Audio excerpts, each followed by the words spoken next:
পেরে নিজেকে ধন্য মনে করছি। আমি আপনাদেরকে, আমাদের এমপি মহোদয় আছেন, আপনাদেরকে আমরা একটা শান্তির বার্তা দিতে চাই। সেই শান্তির বার্তাটা হলো কি, যে আমরা যারা জনপ্রতিনিধি আছি আমরা সবাই ঐক্যবদ্ধ আছি, আমাদের মধ্যে কোনো বিভেদ নেই, আমাদের মধ্যে কোনো ভেদাভেদ নেই। সুতরাং সকল কার্যক্রম আমরা মনে করি সফটলি, মানে সুন্দরভাবে আমরা করতে পারবো, এটাই আমাদের প্রত্যাশা। আজকে এই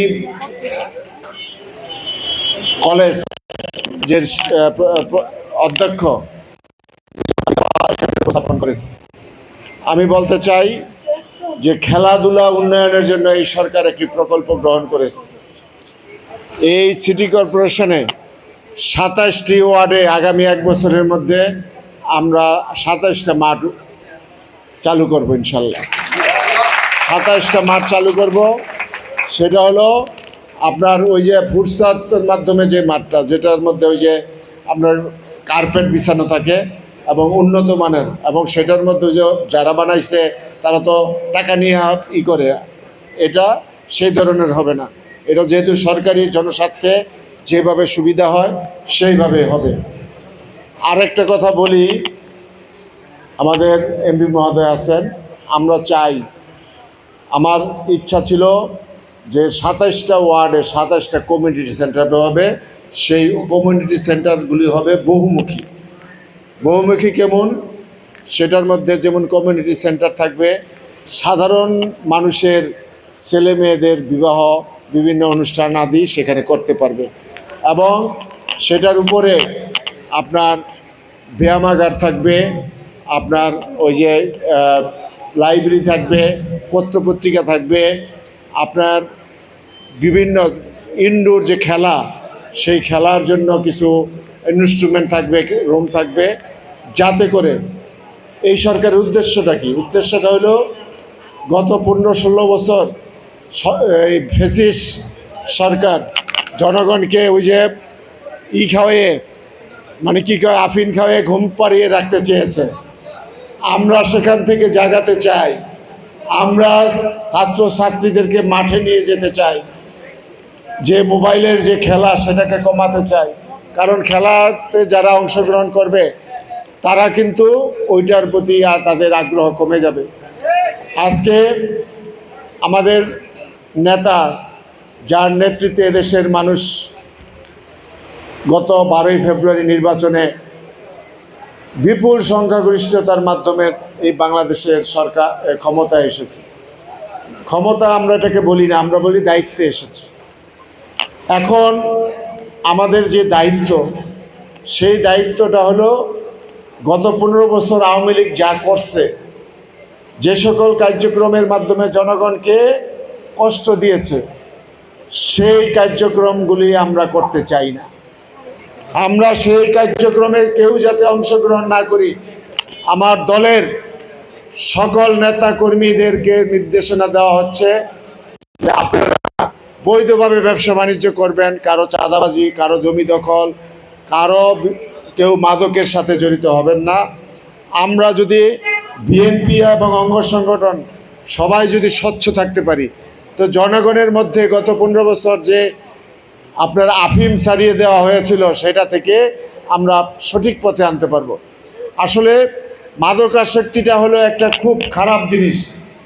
যেই পরিবারের মধ্যে একটা সন্তান চরমভাবে মাদকাসক্ত হয়, সেই পরিবারটি ধ্বংসের দ্বার প্রান্তে চলে যায়। আমরা চাই না এইভাবে কোনো পরিবার ধ্বংস হোক। আমরা চাই একটি সুখী সমৃদ্ধশালী নারায়ণগঞ্জ। আমরা আগে নারায়ণগঞ্জ বলতে চাই, যেহেতু আমরা তো কেন্দ্রীয় নেতা না, আমরা এখানকার দায়িত্বে। এমপি সাহেব 3 আসনের দায়িত্বে। এমপি সাহেব যদি তার 3 আসনকে ঢেলে সাজানোর জন্য যেভাবে চেষ্টা করছে, সেভাবে যদি ঢেলে সাজাতে পারে, আমার সিটি কর্পোরেশন যদি আমি ঢেলে সাজাতে পারি, মনে করি যে আমরা জনগণের পক্ষে থেকে জনগণের যে সুবিধা, সেই সুবিধাগুলিকে আমরা ফিল আপ করলাম এবং জনগণ এটার সুফল ভোগ করল। তা আমরা চাই এই নারায়ণগঞ্জ একটি সুন্দর নারায়ণগঞ্জে পরিণত হোক। এখানে আমাদের মধ্যে কোনো ভেদাভেদ থাকবে না। আমাদের মধ্যে আমরা শুধু একটা কথা বলতে চাই, কোনো ফ্যাসিস্ট আওয়ামী লীগের সবাইকে আমরা ফ্যাসিস্ট বলি না, কিন্তু তারা ওই সরকারকে থেকে ক্ষমতায় থাকতে সহযোগিতা করেছে। কিন্তু যারা ভালো লোক তারা ব্যবসা বাণিজ্য করুক, দেশে থাকুক, এতে আমাদের কোনো আপত্তি নাই। কিন্তু যারা ফ্যাসিস্ট তাদেরকে এই নারায়ণগঞ্জের বুকে তাদেরকে স্থান দেওয়া হবে না। এখানে পুলিশ প্রশাসন আছেন, আপনাদের কাছে অনুরোধ রইল, কোন চরম ধরনের বড় ধরনের ফ্যাসিস্ট যদি পাওয়া যায় তাদেরকে গ্রেপ্তার করবেন এবং তাদেরকে আইনের আওতায় আনবেন। একটা বিষয় সবসময় খেয়াল রাখবেন যে প্রশাসন সরকারের একটা সহায়ক শক্তি। সেই সহায়ক শক্তি হিসাবে প্রশাসন যদি বলিষ্ঠ ভূমিকা পালন না করে তাহলে কিন্তু সেখানে আপনার কোনো অপরাধকে নির্মূল করা সম্ভব না।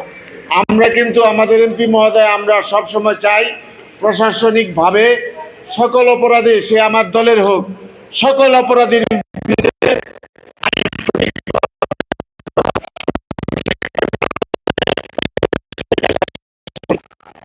সেটাই আমরা চাই।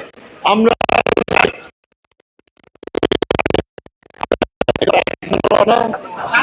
7 নম্বর ওয়ার্ড এত 300 প্রজেক্ট নেওয়া হয়েছে। এই যে ছোটোখাটো রাস্তা, ড্রেন থেকে শুরু করে 300 প্রজেক্ট নেওয়া হয়েছে বিশ্ব ব্যাংক, জাইকা, এডিপির মাধ্যমে, এবং সেগুলি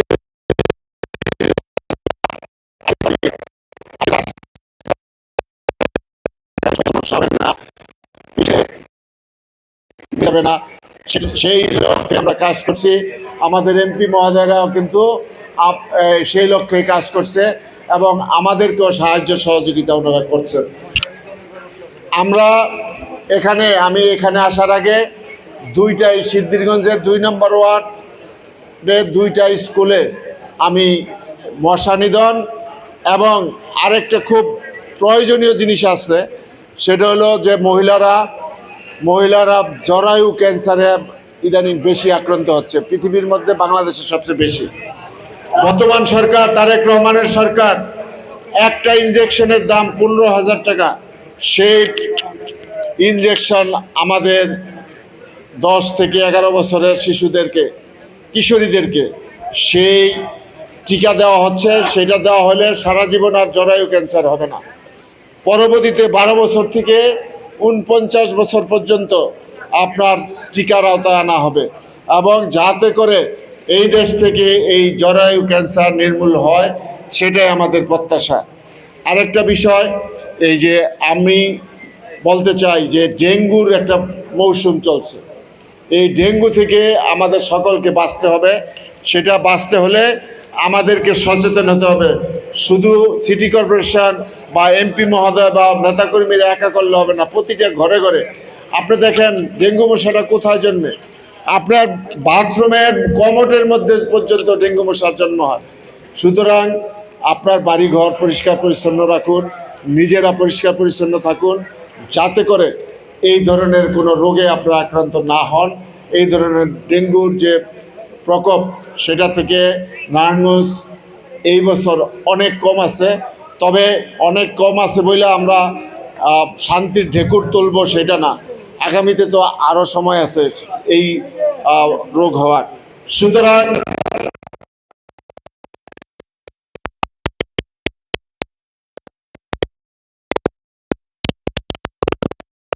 আপনাদেরকে কামড়িয়ে যাতে রোগের সৃষ্টি করতে না পারে সে সম্পর্কে আপনারা সচেতন হন।